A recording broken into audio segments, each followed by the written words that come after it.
So hello guys, how are you all? In this video we are going to learn about how can we run Visual Studio Code with a sudo command. So without wasting any further time, let's begin our video.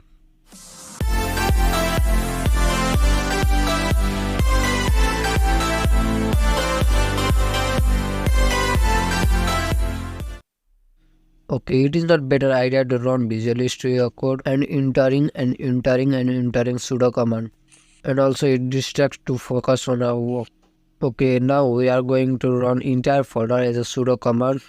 Okay, you can see here I'm trying to save my file, but it's showing you are not a sudo. Okay, now I'm going to run this entire folder as a sudo.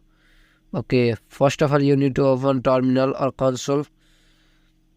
Okay, now you should type a command. Okay, don't worry about anything. You should paste the command on here. I'll give the command in the description box. You can directly copy from there and paste it on terminal. After that, you should type your folder name, the folder you want to run as a sudo, or you can type whole path of the folder. I am working on my college website, so I am typing the optional and lampp, and after that htdocs and school site. I am working on my college website, so I am trying to open my whole website as a sudo. Okay, you can see here it is not recommended to run code as a sudo. You can see here below. Okay, now I am making the changes on my code and trying to save it.